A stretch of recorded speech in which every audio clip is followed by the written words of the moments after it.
Hey guys, it's Hink here. So today we have to address Rena Malik once again. Let me be very clear, guys. I love Rena Malik. I mean, quite honestly, I think she's pretty hot. But more importantly, she has really good content, okay? She's a scientist. She's an actual urologist. She has really good information. However, there's still some things she could improve upon. And sometimes in her quest to be as academic as possible, she neglects very important data. And unfortunately, that's what she did. My job is to correct it and put out some additional information. So we're going to break down her video today. Now, what exactly is a vacuum erection device? So guys, first of all, she's talking about a vacuum erection device, or a VED. And basically what that is it's like a pump. Then after you pump, you put on a constriction ring around your penis to actually keep the blood trapped in your penis, typically for people with pretty severe erectile dysfunction. And so by definition, I think the title is kind of misleading about like, oh, penis pumps, do they actually cause enlargement? Because they're not actually talking about penis pumps, they're talking about vacuum erection devices. Maybe it's semantics, but they're two like very different but very important things. And in fairness to her, she acknowledges this like from the very beginning. She talks about how like, even in this clip here. Now, the best benefit of a vacuum erection device is that you can have multiple erections using a vacuum erection device, and you don't need intact nerves. She talks about how you don't even need nerves to actually like use this device. And so she does acknowledge the pitfalls, but is trying to be as complete as she can with the data that is available with pumping in mind. And the thought is that when you use a vacuum device after prostatectomy, you can increase oxygenated blood flow to the corpora cavernosa, or the erectile tissue, and that may activate some processes that can prevent the cells from dying or fibrosing, which is scar tissue, and preserve some of the normal mechanisms of the veins and arteries so that they do tend to function appropriately. Here she's talking about the actual use of like vacuum erection devices after radical prostatectomy. Now, it is data. It is decent data, and this data shows that at the very least length is preserved, and in some cases actually increased by using a pump. But once again, I feel like she made this video and it was primarily to combat this whole like Bathmate monopoly that's coming, where like Bathmate is buying all the biggest influencers and trying to get them to promote their product. And so she's trying to put out information saying, hey, everybody kind of hold your horses a little bit. But this does show that there is at the very least preservation of length. The other way we've looked at vacuum erection devices is prior to getting penile implants. And once again, guys, here she's talking about using these devices as basically prior to implant, because these guys essentially have non-functioning penises that probably haven't functioned very well for a pretty long time. And she's saying if data shows that if you use a pump prior to getting an implant, you can actually maximize the actual like tissue that your penis has before the implant is put in. So to me, that's almost proof of concept right there, because you want to maximize your chamber size and elongation prior to an implant, so you can basically get the biggest implant you can to have the biggest size you can. And she says here in this clip, and they found that these guys gained about 0.8 centimeters in stretch penile length. So less than a centimeter, but certainly did gain some length. Once again, that is some evidence. Now, if you have a non-functioning, basically atrophic or basically shrunken penis because it doesn't function very well, and then you put it in a pump and chronically expand it, like, yeah, that's different than just a normal dude, but it's still proving that you can gain size. In this study here, in another observational study looking at 74 men over 52 weeks or 1 year who use a vacuum erection device 5 minutes twice a day for 12 weeks, they noticed that they had an increase in stretch penile length of about 0.5 centimeter and an increase in girth by about 1 centimeter. She talks about how you can get up to a 1/2 inch in length and a cm in girth. Once again, this is not just normal dudes with like normal functioning penises, it is guys with atrophic penises, but still. So in a 2006 study, they took 37 sexually active men who had a stretch penile length of 10 centimeters or less. They asked them to do vacuum erection device treatments 3 times a week for 20 minutes on each occasion for 6 months. Here, they did see a slight increase, but it was not statistically significant, meaning that the increase could have been due to chance. Now here, guys, she's talking about like normal guys using pumps, but you have to look at this analytically. The guys are using it for 3 times per week for a total of 20 minutes for 6 months, and show that there was a slight increase, but it was not what we call statistically significant. Now, guys, maybe this is your first time seeing my channel. I have an entire pumping playlist. I go through basically the data on how to pump effectively, how to maximize your gains, even things like the nuance between going in flaccid and going in erect, and how that can make a big difference as far as your outcome. But this paper addresses none of these things.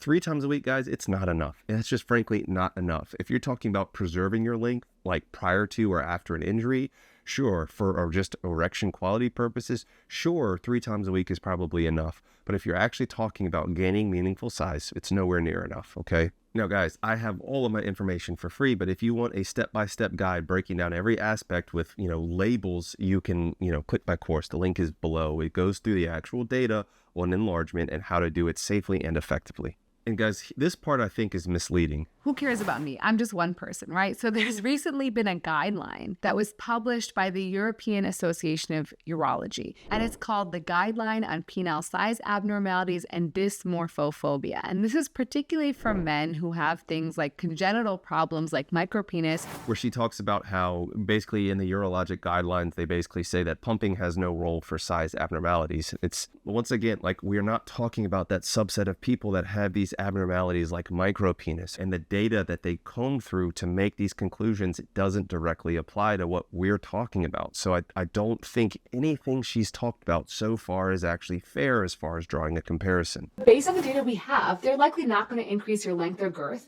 to any really significant amount. And so guys, here's where things get a little interesting and almost hypocritical, okay? Because she says in this clip, based on the data we have, you're not going to increase length and girth. But if you guys know me, I've talked about the P-Long study before. The P-Long study is a trial combining an extender, a pump, and PRP, platelet-rich plasma injections into the penis, and it showed that there was a 0.8 inch increase in length and a 0.5 inch increase in girth in 6 months. Guys, she was a contributor to this study. Look at this screenshot here. She literally contributed to this study, which is published in the urologic journals. Now, mind you, this is not the best urologic journal, but this is literally a paper showing it isn't in combination with extender, guys, but there's countless extender data showing that you really don't increase any girth when you're using an extender. So the only thing that can account for girth is the PRP and the pump. This is literally showing that pumping will increase your girth. She participated in the study. It's published in a urologic journal, and she just fails to neglect it. Now, when she made her prior video, which I already made like Rena Malik part 1 video, I just thought that because this is like relatively newer published data, that she might have just missed it, even though she's literally like damn near a co-author on the paper. But now she doesn't have an excuse. This paper's been out for at least about a year now and just failed to even mention it in her video. And to be quite honest, I don't think we're going to see a lot of more investigation in this area in terms of looking at the true benefit of vacuum erection devices. She basically says that there's not even any promising data on the horizon that might prove her wrong. Now, I'm doing my Hink trial, guys. For those that don't know, that on my subreddit r/Hink, I actually have a cohort of guys that I'm prospectively following that are basically doing the routine that you see in the link in the description below on my enlargement course. And they have before and after pictures that I'm going to publish because I already have their consent, showing and proving basically day 1 and 3 months and then 6 months and the before and afters. There is at least some, how should I call this, strong anecdotal data of a cohort study. I'm not going to be publishing this in any journal, guys. I don't have the time and I'm not willing to give up my anonymity to get this published. But the Hink trial 2 should be interesting. So you guys subscribe right now so you can be some of the first to know that when I actually publish this Hink trial information. However, I would caution you, if someone is saying that there's this guaranteed length and girth improvement, that I would essentially be wary of that. Anything you use for improving length or girth, like a traction device, it may work, but it's going to be transient. And guys, here in this clip, she says, you should have severe caution anybody that's basically guaranteeing you length and girth when using a pump. I agree with that wholeheartedly. Because as you guys have probably seen already in my like Alpha M, 365 days of using a bathmate, where he says he gained over 1.5 inches in girth and 0.75 inches in length. Like, that's absolute and complete and utter horseshit. And that guy should be ashamed of himself for putting out these lies like this. I don't know whether she either doesn't feel as strongly as me or doesn't want to be as, controversial in calling Alpha M a scumbag. But she is trying to make a point that chill out with all this Bathmate hype, guys. All of these paid infomercials that Bathmate is putting out. Here, I want to really talk about some data that she missed. Now, this first study we're going to talk about, it is in rat models, guys. If you haven't seen my videos on anti-lysyl oxidase, Callie will put the link in the corner here. Watch it after this. But basically what they did is they took rats and they had one group that just used basically a pump. So yes, there was scientists that actually pumped little rat penises. And in another group, they pumped and gave this substance called anti-lysyl oxidase, which helps break down the tunica, which will basically allow potentially for increased gains. And what they showed, guys, is that there was dramatic gains as far, especially when combined with anti-lysyl oxidase. Before you guys get all excited, please watch the video so you can know the pitfalls in trying to use that. But even in the group that did not use the anti-lysyl oxidase, there was a dramatic, and I'll have Callie put up some of the graphs here, a dramatic size increase as far as length. And guys, penile weight was also increased. No, that is not equivalent to girth, but that is a good indicator that there was some significant circumference, or at least some girth, that was obtained by using these penile pumps. And so at the very least, there is a randomized trial showing that pumping does increase length, even if it's in rats. And so guys, the other thing that I think is important is that I'll put up a screenshot of a paper that actually talks about how the vacuum erection devices work. And what it shows here, you can read it for yourselves, is that the diameter of the actual corpus cavernosum actually dilate twofold. And so guys, that is how pumping works. It causes the chambers to dilate, and that chronic dilation over time is what leads to penile enlargement.